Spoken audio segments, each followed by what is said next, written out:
Hello, I'm Benny Westside, and today I want to talk about the ISO-8 system.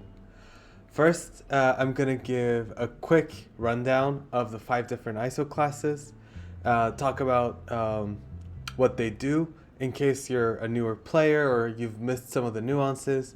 And then with that, I'm going to move on into the second section where I talk about what I look for in a character and how I choose ISO classes for specific characters. With that, let's start with Raider. So initially, I want to say these stat bumps: 20% damage, 40% health, 10% armor, focus, and resistance. This is universal across all 5 classes, but some of the classes give additional stat bumps on top of that. And I'm gonna look at blue 5. At this point, we're starting to get a more abundance of blue 5, so I think it's better to look at each class with its comprehensive benefits. All right, so let's look at Raider. The thing with Raiders is when they crit, they apply vulnerable on their active abilities. That means on their basic, special, or ultimate. They can't apply vulnerable on their passive attacks, like on the Thing or Shield Trooper, somebody like that. And they can't apply vulnerable on their. They can't apply vulnerable on their counters or their assists.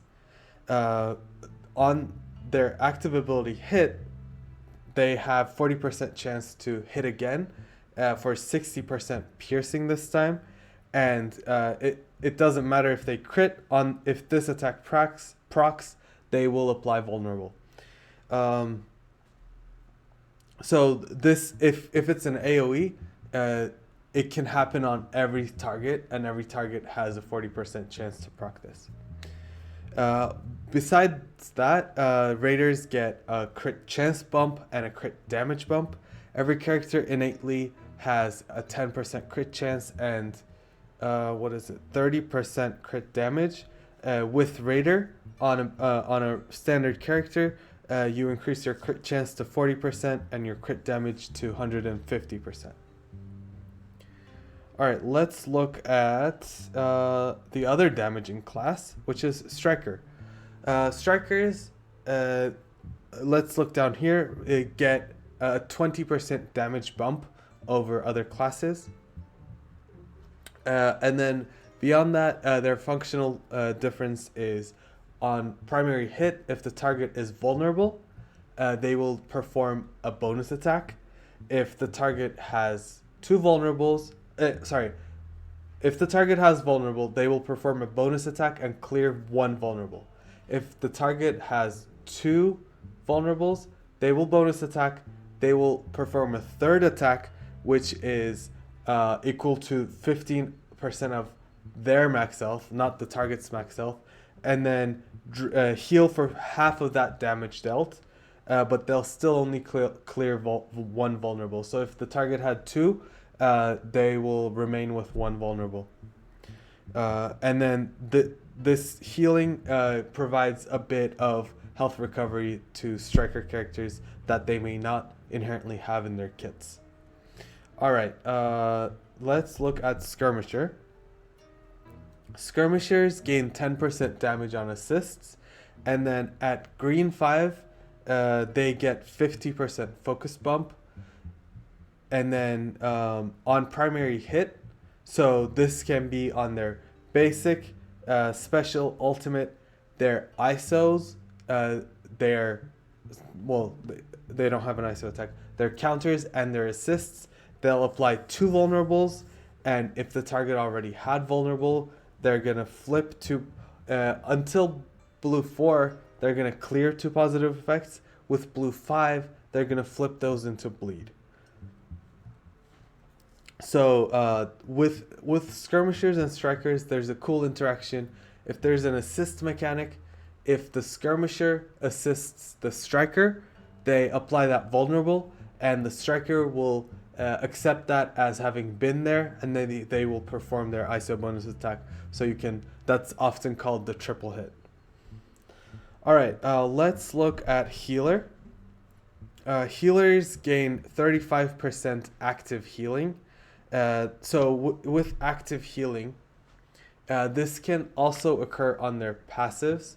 It just needs to say heal self or heal so and so character for this much health. Uh, that's what this affects. It doesn't affect abilities that drain or have percent health steal. Uh, and it doesn't affect the potency of a character's regeneration. So on turn, they're going to apply regen to the most injured ally and heal them. On primary hit, if the target has vulnerable, they're going to apply again regen to the most injured ally and heal them and clear one bleed or minor bleed. This is good if they're on a team with a lot of raiders and there's a lot of vulnerables on the field. It's nice that way you can get an additional heal. But over time, I feel like until like midway through blues, healer was a very popular choice.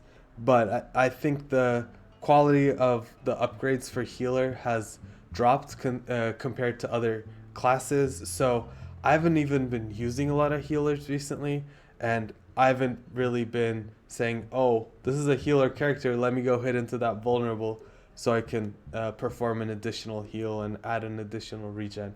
It doesn't, it's not something that's on top of my mind. And then finally, we have Fortifiers. Fortifiers on spawn will bury yourself. On turn will bury yourself. On turn, they'll gain minor defense up. So a classic defense up reduces incoming damage by 50%. A minor defense up reduces it by 25%. And you can't stack those two. If you have a minor defense up, if somebody applies defense up to you, it will override it. You can't have both and reduce by 75%.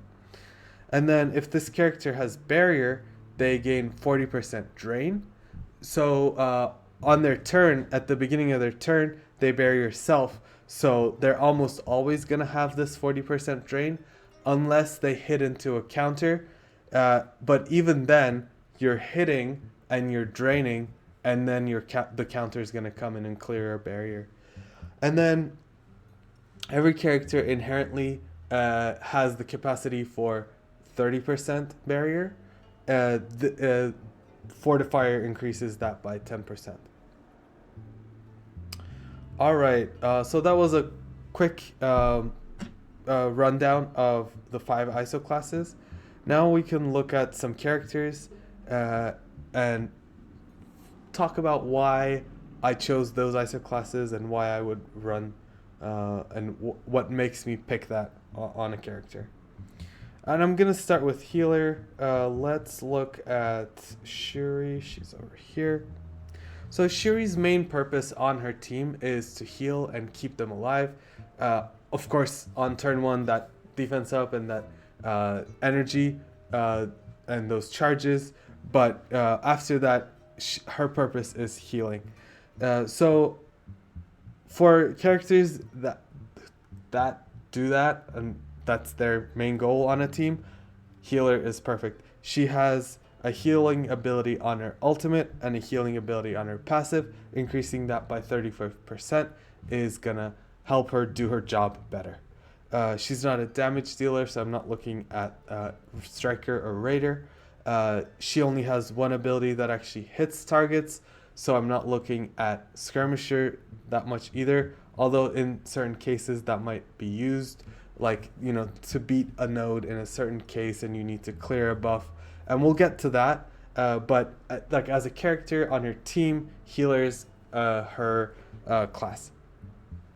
A reason why you might use healer on an extraordinary case is when you're trying to, as I said, beat a node in a scourge or in a campaign or maybe Dark Dimension, and your team just doesn't have sustain, so you can run 1 or 2 or more of them as healers to keep them up. I know a lot of people, I think Zero shout out to you. I hope I'm getting this right. I think it was his tactic on the Morgan Le Fay Scourge.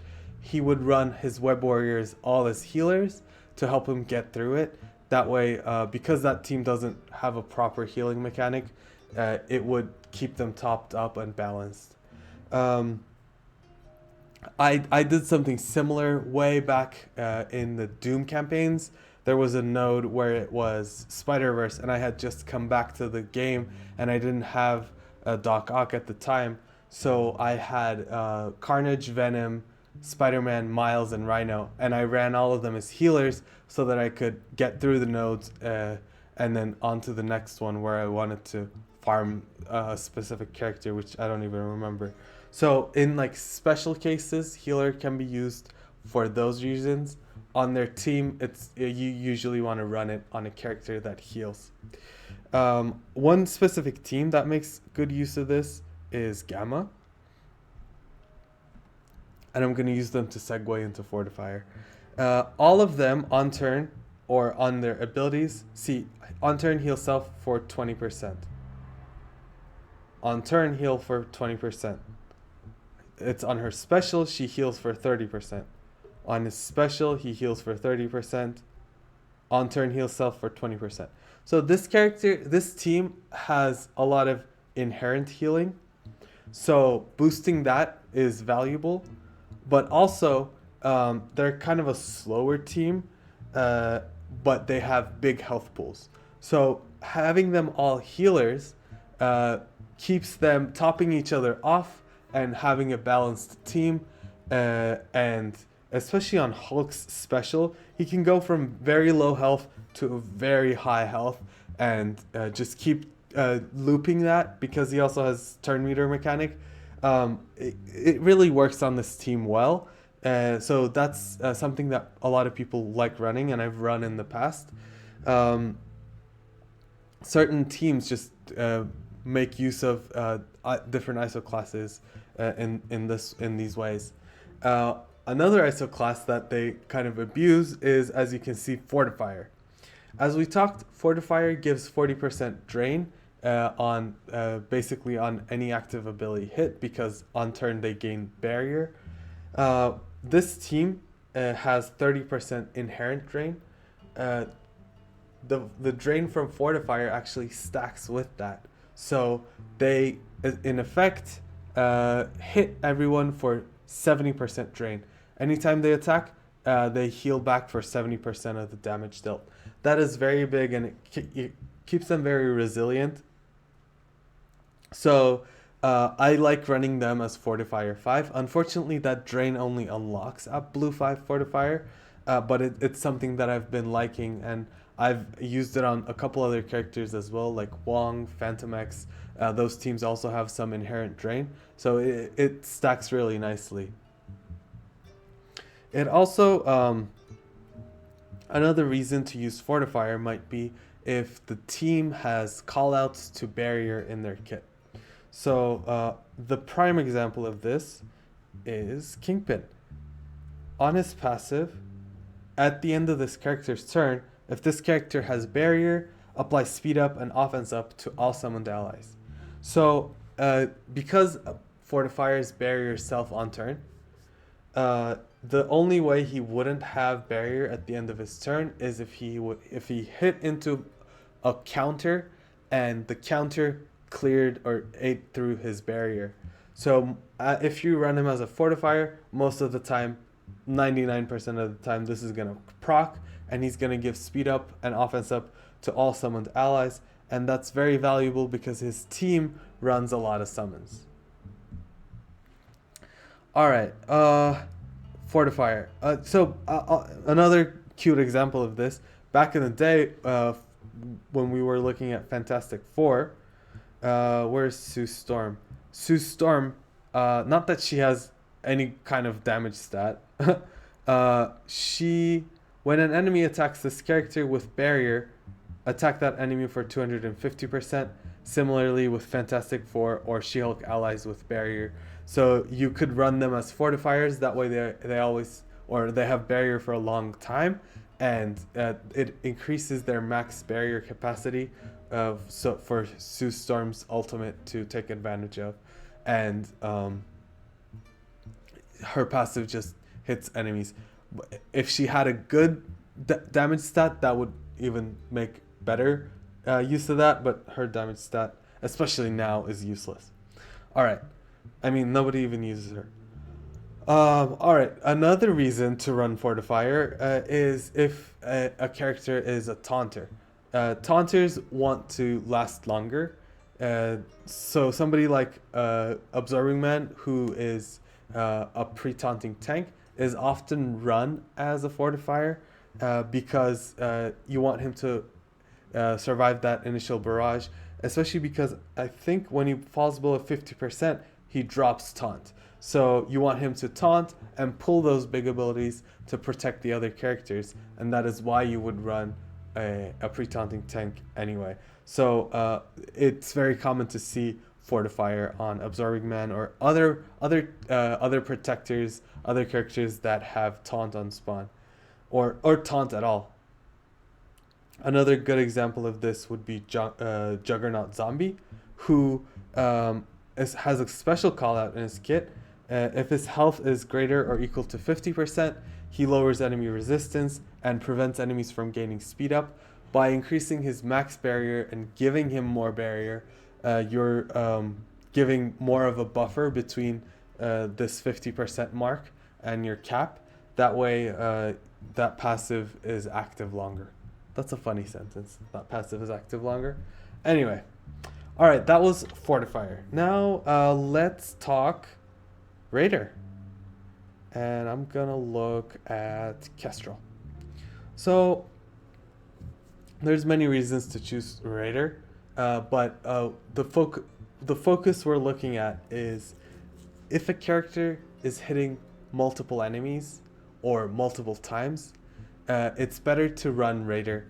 The more hits, the more chances of crit proccing, and the more chances of that Raider ISO attack proccing. That way, you're increasing your damage potential and the number of vulnerables you put out there. Single target characters don't really work well with Raider, unfortunately, or single hit characters. So when you look at somebody like Kestrel, her basic is a chain. Her special is a conal AoE, and she hits twice. Her ult is a single target attack. Her passive, though, she has passive aggression, so she's hitting out of turn, and this can proc on every ally's turn if you're continually hitting into defense downs. So, as I mentioned in the first part of the video, those passive attacks can't proc a vulnerable, but they can still proc a crit, and when they crit, they hit for higher, especially because Raider increases the crit damage of these characters. So the more hits a character has on their kit, the more beneficial Raider is to them, whereas Striker is the other side of the damage dealer ISO option. So another reason you might choose Raider is if a character, like Gambit over here, has callouts to crits in his kit. So one, he gains extra crit chance and crit damage. He gives extra crit chance and damage to his team, but also when he crits, he applies evade to himself and all unlimited allies. We want to take advantage of this, so we want to get him to crit as much as possible. That way, for that reason, we make him a Raider so he can crit more often. A prime example for that is actually going to be your X Factor team, who we don't use anymore. But when you look at Longshot, not only does he give 25% crit chance to his whole team and himself, on self or ally crit, he fills speed bar.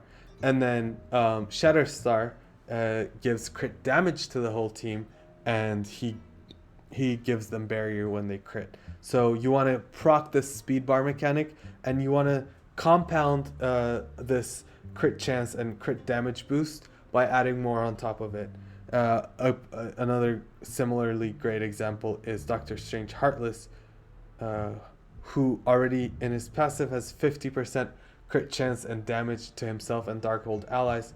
So when you make him a raider, that goes up to 90% crit chance and 200% crit damage.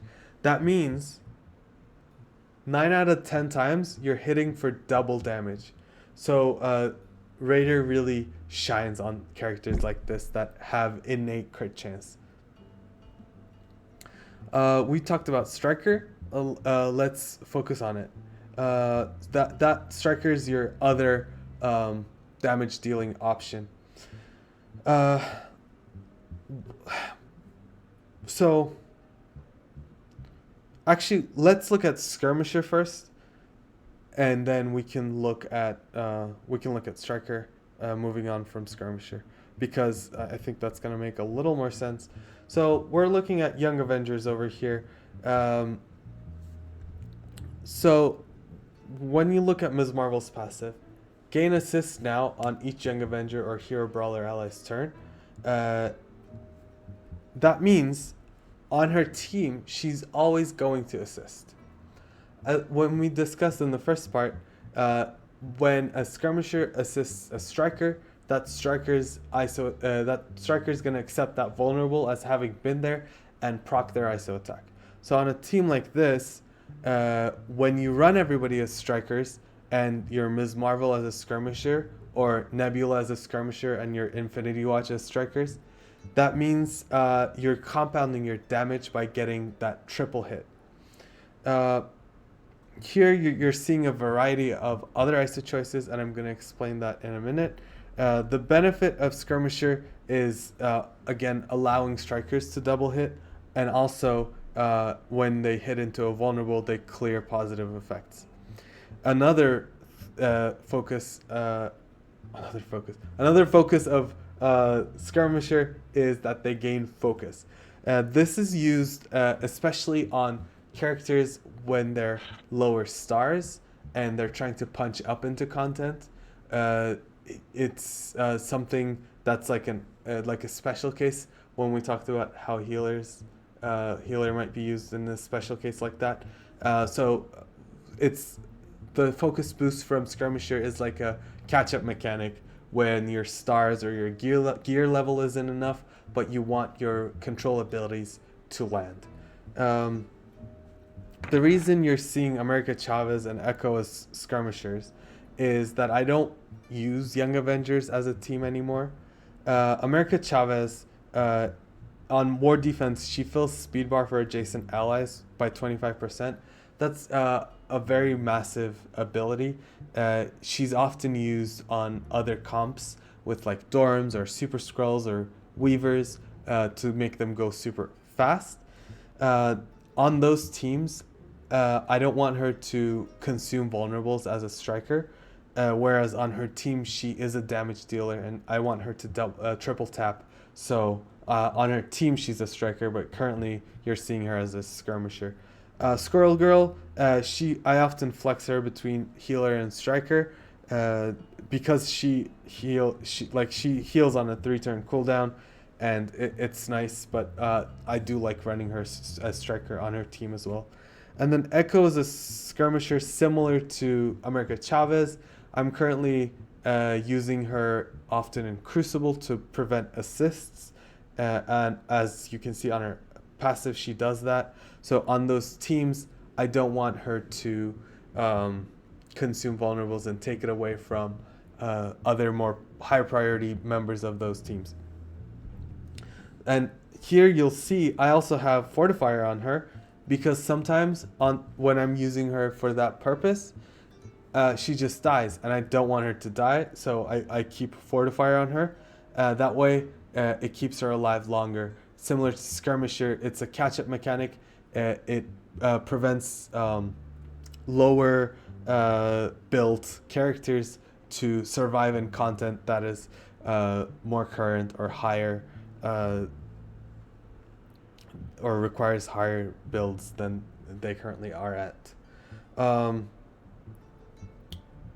Alright, we talked about Skirmisher. Now we can go into Striker.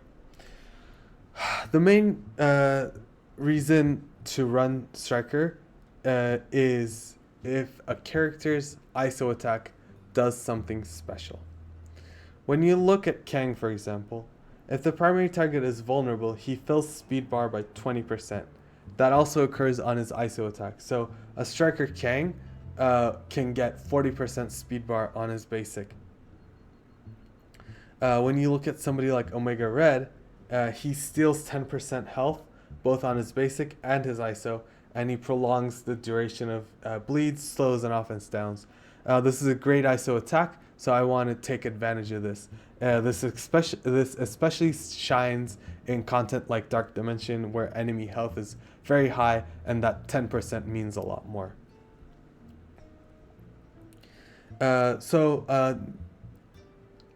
Mainly, it's on damage dealing characters, but sometimes you can run Striker on a character again just because their ISO attack is very vulnerable, very valuable. I'm looking for Moonstone. Not that she's amazing. Well, right now you're seeing her as Skirmisher, but on her ISO attack, she gains ability energy. That's why I have her as Striker. Sometimes I flex different things. As you see, like these can be used for different scenarios. Something must have happened. It might have been a scourge or a campaign, something where I needed her to do something else. But her ideal case is Striker because she gains that ability energy. That means she can get to her control abilities faster and faster. Robbie is a very I'm gonna go to Robbie. Is a very avid user of Striker. He has many reasons why Striker is great for him. So I'm gonna show you his passive. When he has max charged, he's gonna attack all enemies, and then when bleed is applied to an enemy, he gains 10% speed bar. So let's look at his basic attack. His basic attack applies bleed, and it gives him charge. When he's a Striker, he hits the primary, applies bleed, chains to adjacent, applies bleed, and with the ISO applies an additional bleed. That way you're giving him 10% more speed bar. Also, you're giving him an additional charge. That means his passive is going to proc more often. And then tertiarily, he has bleeds in every, like he has his basic, ultimate, and his passive applying bleeds. So bleed is very important to this character's kit. When you use Striker on a character, it increases their base damage stat, and the amount of damage that bleed does correlates directly to the character's damage stat. So you're increasing the potency of those bleeds on his basic. His ultimate is an AoE that applies 3 bleeds to everybody. His passive applies bleeds to everybody. So you're just really compounding that damage potential. When you look at Black Cat, for example, her basic rewinds enemy, gives her speed bar, and gives her charge. Again, benefit of these ISO attacks. And like a side effect, she also applies bleed on her basic, and it gives her teammate Robbie speed bar. So you want to look at these ISO attacks and capitalize on those with the Striker class. Unfortunately, access to the ISO attack information is very scattered. Sometimes it's on blogs, sometimes it's on the website, and some characters just don't have that information at all. Unfortunately, that is the way it is. So you can ask around. People might know, or in testing, a lot of the times we'll test and we'll see what happens. So I know this because it was put in a blog, but for some characters I'll test it out and see from experience and confirm what the ISO attack does. Which was, for example, the case for Electro, who recently got reworked, and I tested her on the test server, and her ISO attack indeed both rewinds and gives her speed bar. So Striker is a great choice for her, for example. All right. Now we talked about individual characters. Now I want to talk about what to consider when looking at a team or a composition in itself. So let's look at Rebirth.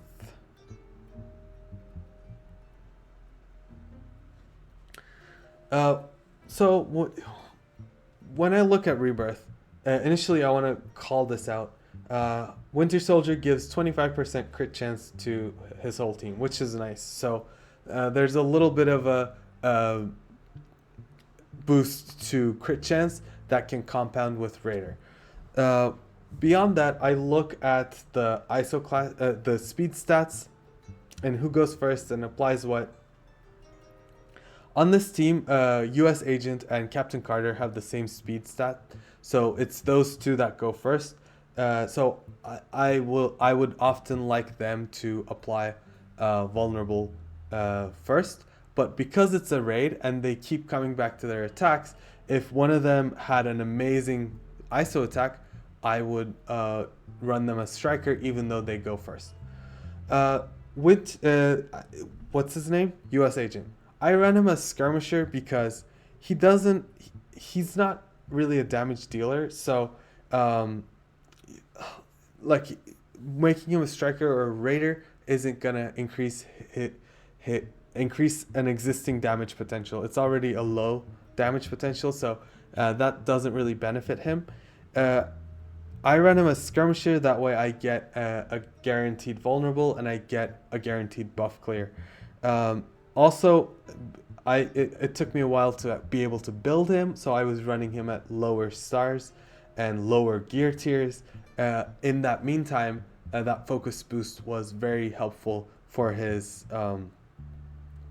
special and ultimate, which applied debuffs. But like as I build characters, I move away from using that as a crutch because that is what it is, and it prevents people sometimes from looking at the full potential of a kit with other ISO classes. Peggy's actually a very flexible character. She is a healer. She has her special and her ultimate, which have active healing abilities. So healer is a fantastic choice for her. I've seen people use Striker. I think that's a good choice as well. Her ISO attack is decent, so Striker works well for her. I had her at 7 red stars pretty early. I think I had 6 reds very early on, and then 7 red happened pretty soon as well. They were giving her shards away, so it was like she was inherently big on the team pretty early on, and I realized that her ultimate was doing quite a bit of damage, and I thought I might as well swap her away from healer and test out compounding with Winter Soldier's passive. And right now it's been working very well because she goes very early, does a lot of damage, puts out a lot of vulnerables. Vulnerables also increase damage taken by 10%, so it's good to have a lot of vulnerables out there. So I've been running her as Raider, and it's been working well for me. Winter Soldier, all of his abilities are single target. This is a single hit. This is a single hit. His special is a single target triple hit, but it applies bleeds. So that's a nice call out for Striker, increasing those bleeds. And as I said, he's a single target damage dealer. So having him as a Striker makes more sense than having somebody like Agent Venom as a Striker. Looking at and also like I could have had him as a Raider, which he wouldn't benefit as much from because, as I said, you want multi-hits for a Raider, but the team wouldn't have anybody consuming vulnerables. Not that every team needs that, but you might as well take advantage of it. He also applies defense down on his basic and his ISO, so it's nice to be able to do that more often. Looking at Agent Venom, his basic is a chain attack. His special is a quadruple hit, or no, triple hit. Yes. No, quadruple hit. Yes. And his ultimate is a massive AoE, which has a call out that says on crit, repeat this attack. So Raider is a very good choice for him. Looking at Cap, I've seen a lot of people run different things. I've seen Fortifier because he's a tank and they want him to tank longer. That makes sense. It's a good consideration. For me, I like Skirmisher because I like to be able to point him at a target and make sure I clear buffs and have that guaranteed vulnerable. As I mentioned, Skirmisher characters, if the target is already vulnerable, which on a team with a lot of raiders, that is the case. I can use him to clear buffs because this team doesn't have too many abilities that do that inherently. We have Cap's ultimate and we have Winter Soldier's ultimate, and I think his special does that. Yeah, he flips buffs, but that's not too many abilities that clear it. Having skirmishers means I can do that on basics or any attack on their turn. All right, that was a synergy team built for a specific purpose, built for a specific game mode. Now I want to look at my Dark Dimension global team. This is what I would call a special instance team. I built them for Dark Dimension, and those characters don't necessarily go together in other game modes, so this is a special circumstance, and I'm looking at how I can maximize this team.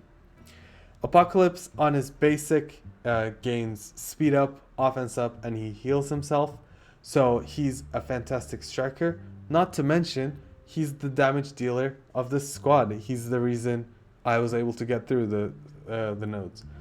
Nemesis on his ISO attack steals 5% health from the enemy, which in Dark Dimension is massive. It's a good chunk of damage and it heals him, so I ran him as a striker. Captain Sam is a character I actually normally run as striker because on his ISO attack he gains deflect, and his passive says if he's taunting but he's run out of deflects, he drops taunt. On his team, I would run him as a striker because it keeps him tanking longer and protecting his allies. But also because Maria Hill heals on ally block, it compounded really well with that. But when I look at this composition and looking at Dark Dimension enemies, I don't necessarily want him to tank that long because you can't tank if you're dead. So I liked him dropping his taunts. And then on his special, when he taunts, he gains counters. So as a skirmisher, when he gets hit and he counters, he applies vulnerable. And if that enemy already had vulnerable, he's going to clear buffs from them. So that was very helpful. Black Widow and Sharon Carter, I also ran as skirmishers because the enemies have really jacked stats. So getting that focus bump was helpful, punching up that far into those enemies. And also, overall, I needed a good balance of vulnerable appliers and vulnerable consumers. So having 3 skirmishers and 2 strikers worked out well. Apocalypse also has vulnerables in his kit, but that's a special case. Yeah, so that's what I would. That's like what I ran for this special instance. Whereas Cap Sam on his team is a striker, Black Widow on her team is a striker. When they come together for this specific comp, they swap their ISOs, which is basically similar to the case I mentioned with the symbiotes and those Spider-Verse characters that I ran in that Doom campaign.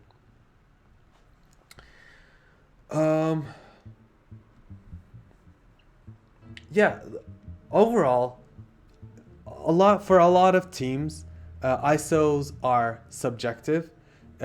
Sometimes it really depends on how it feels. Like for me, Peggy feels great as a raider. Uh, I'm sure for a lot of people, she feels great as a striker or a healer. Kestrel is also a flexible one. Uh, this character is a damage dealing character, so if you run her as a striker or a raider, you can't really go wrong. I personally prefer raider, and now on her team, she does make a lot of sense as a raider, so it ended up working out for me. Morgan Le Fay, for example, is a great striker, but right now I'm running her into comps where there's very high resistance, or sometimes I use her in raids, and those characters have high resistance or they have block. So I'm relying actually on that focus bump from Skirmisher as a crutch. Um, yeah, ISO system is fluid. Unfortunately, it's costly to swap ISOs, but I would encourage you to test things out, read the kits, see what makes sense to you. Think about these principles that I mentioned, and yeah, come up with what works for that comp and what works for that content that you're trying to do, because those are all factors in choosing your ISO class. I hope this didn't confuse you, and it actually helped you from before you watched it. I would hope that is the case. If it isn't, let me know. If you have questions, or if you're trying to figure out an ISO class setup for a team, let me know in the comments. I'll do my best to help you. I like doing testing on the test server before doing recommendations, and sometimes I'll put out those videos. I did it for I believe Bifrost and Pegasus, and those are very long videos where I just keep going through different setups to see what I feel works for me. But as I said, it's a matter of feeling. A lot of it is subjective. So let me know. Am I crazy for running Captain America as a skirmisher? What are you running Quicksilver as? A lot of people like Striker. I like him as a raider. You know, at the end of the day, you're the one playing the game, and if something works better for you, then do that. Yeah, thank you for going over these ISO-8 principles with me. I hope to see you in the next one.